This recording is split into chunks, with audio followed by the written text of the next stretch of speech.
आता जागतिक घडामोडीचा घेऊयात आढावा। जो देश जगाला तेल पुरवतो त्याच देशात आज पेट्रोलची टंचाई।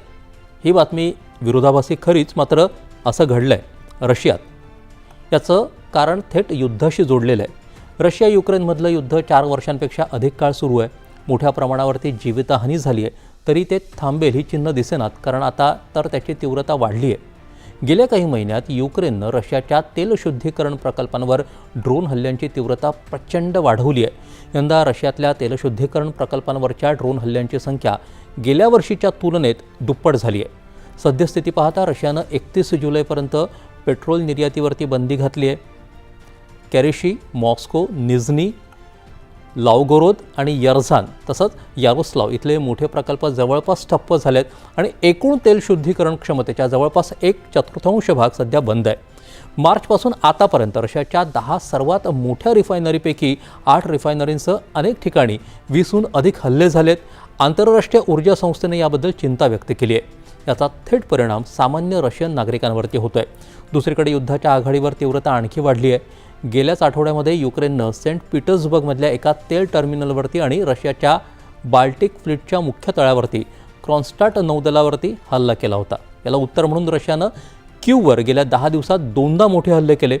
3 जुलैला झालेल्या हल्ल्यामध्ये किमान 30 जण मृत्युमुखी पडले। या वर्षातला क्यूवरचा सर्वात भीषण हल्ला होता। त्यानंतर 6 जुलैला पुन्हा एकदा हल्ला झाला, ज्यात किमान 14 जण ठार झाले।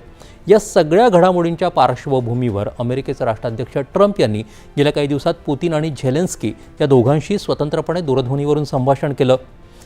क्रेमलिनच्या मते संभाषण व्यावसायिक आणि विधायक होतं, मात्र प्रत्यक्ष युद्धभूमीवर संघर्ष कमी होण्याऐवजी वाढतच चाललाय आणि सगळं तुर्कीत अंकारा इथं होणाऱ्या नाटो शिखर परिषदेच्या तोंडावरती घडतंय। पण या इंधन युद्धाला आणखी एक मोठा अपवाद आहे, चीन। पाश्चिमात्य देशांनी रशियावरती कितीही निर्बंध घातले तरी रशियाच्या एकूण कच्च्या तेल निर्यातीपैकी जवळपास निम्मा वाटा एकटा चीन विकत घेतो। गेल्या वर्षी अमेरिकेनं रशियाच्या रोजनेफ्ट आणि लुकॉईल या कंपन्यांवरती नवे निर्बंध लादल्यानंतर चीनच्या सरकारी तेल कंपन्यांनी काही महिने खरेदी थांबवली होती। पण आखातातल्या युद्धामुळे निर्माण झालेल्या तेल टंचाईचा फायदा घेत त्यांनी काही महिन्यामध्येच पुन्हा रशियन तेल खरेदीला सुरुवात केली। आपल्या भारताचा या युद्धाशी एक वेगळाच धागा जुळला आहे। आतापर्यंत भारत रशियाकडून स्वस्त कच्चं तेल घेता आलं आहे, पण आता चित्र उलटं झालं आहे। रशियाकडे कच्चं तेल आहे, मात्र तेलशुद्धीकरण प्रकल्पांवरती हल्ले झाले, त्यामुळे पेट्रोलची कमतरता निर्माण झाली तिथे। आता रशिया भारतातल्या खाजगी कंपनीकडून गॅसोलीन, पेट्रोल आयात करतोय। जमेल तिथून दरमहा 4 लाख टन पेट्रोल आयातीचा रशियाचा मानस आहे।